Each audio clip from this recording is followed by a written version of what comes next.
All right, guys, what's going on? Welcome to today's video. It's been a long time coming for this one, in my opinion. I can't remember when I posted my announcement video of getting this Land Cruiser initially.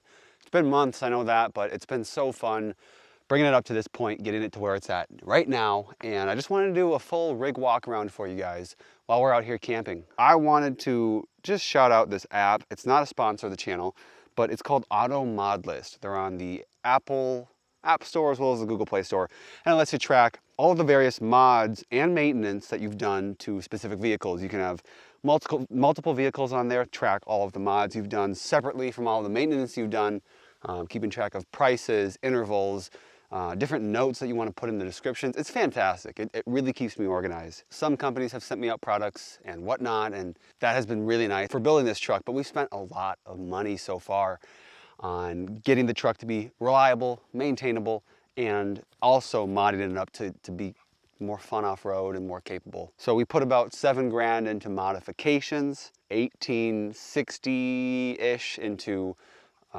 maintenance, and then the truck itself was $5 grand. Before we dive into the video, I just want to thank the sponsor of this channel, Nautilus Ammunition. They are launching a giveaway in the month of September. To enter, all you gotta do is buy at least one box of 300 blackout ammo or jacketed hollow points in 9mm. You can use code Marksman5 if you're gonna get more than $100 worth of ammo, and you'll save 5% off your order. The more boxes you buy, the more likely you are to win the actual giveaway. There's gonna be one winner, and it's gonna be Willy Wonka style. There's gonna be a little ticket thing in the ammo box that randomly gets selected to be the winner. And from there, you'll be able to select a prize of either $300 worth of Nautilus ammunition, or receive a Holosun, which optic is it?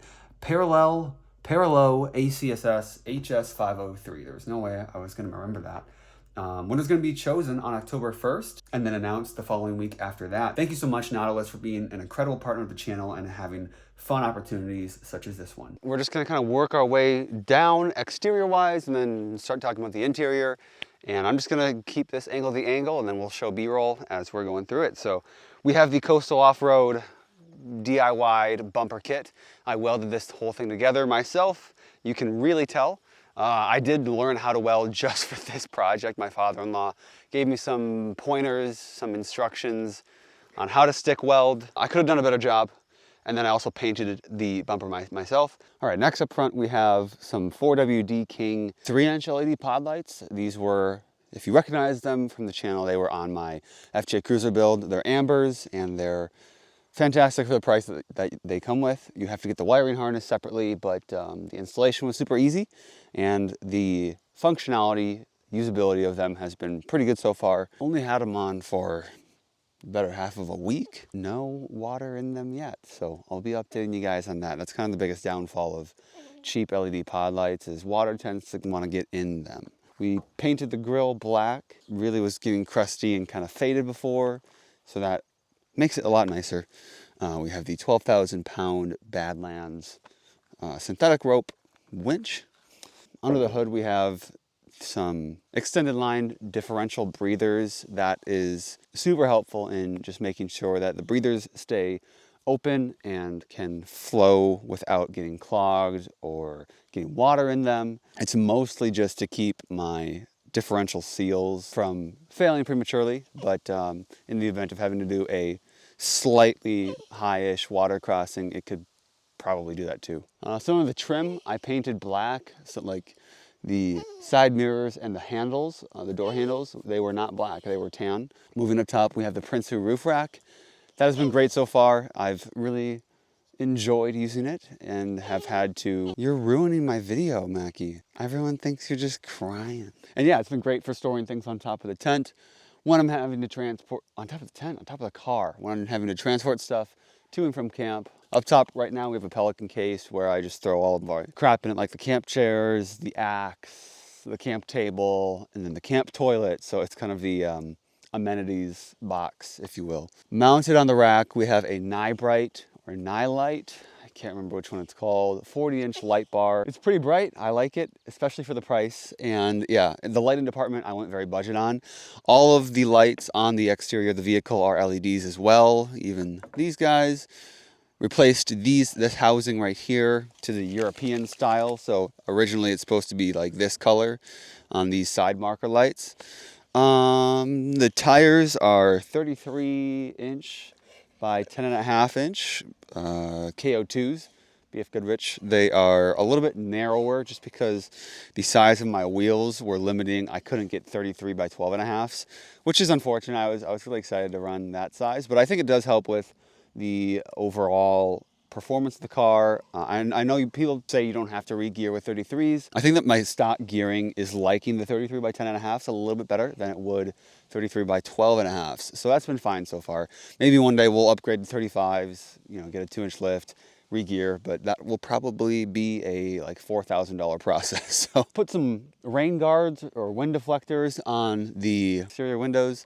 That was mainly just to cut down on road noise, because on the driver's side window, one of the trim pieces is like totally gone, so you can really hear a lot of wind noise coming through. So the seal isn't 100% sealed, and it has helped a little bit. We got the windows tinted at Sun Control, Minnesota. They did a fantastic job. So we have 25% ceramic tint on the front driver's side and passenger windows, and the rest is 5% ceramic. And the tinting has been awesome. It's kept the car cooler. It looks cooler. There's some privacy to it. I've really loved it so far. I drilled holes in the rear-ish quarter panel to mount the Land Cruiser badges, the emblems, and that was really nerve-wracking, but I love the look that it gives it. It's kind of based off the FJ62 look. We have the Gunner dog kennel. That is definitely an investment piece. Very highly rated, crash-tested dog kennel to keep our dogs safe when we are taking her to and from to doggy training or camping, anywhere that we might be going. Hurricane Fabrications tailgate storage mod, that has been awesome. I keep my recovery gear in there. I used to keep a shotgun in there, but now it's just recovery gear. With the window tint, I might try and figure out a more accessible rifle storage solution. On the rears, we also have sumo springs. I welded those on to the truck and then reapplied adhesive to get the sumo springs to stick, because the heat made them fall off. They're mounting plates, but those have been fantastic. I love sumo springs. They help a lot when we're loading up the truck with people or cargo and getting ready for camping. It helps me not bottom out, hit my bump stops all the time. Just adds a little bit more support, aids with eliminating body roll as well. Other little stuff, I mean, we've got a iPad mount bolted to the dash. We have seat covers in the front because the seat covers were roached, or the seats themselves were roached. That's kind of it. I mean, we got floor mats, nothing too crazy. All right, I mean, that's really the walk around of the rig, and I'm really happy at where it's at, really happy at how far it's come from bone stock and unreliable. Really proud of how far we've been able to bring this, and I've done all of the work by myself, everything except for the alignments and the oil change. But yeah, I changed out every other fluid and changed out axle seals and changed out burr fields, and have done rust repair. We're gonna get that professionally done later on. I breathed it. Ugh. Thank you guys again so much for watching. It's been fun, especially just working on this thing. It's been a pleasure, especially coming from an FJ. It is a lot simpler, a lot more straightforward to do things on the Land Cruiser just because of the simplicity electronically. Also, the solid front axle is a lot easier to work on than independent front suspension. But thanks for watching, guys. Hope this was entertaining. Hope to continue the build and see where it goes. But yeah, we'll see you in the next video. My dog's really pissed.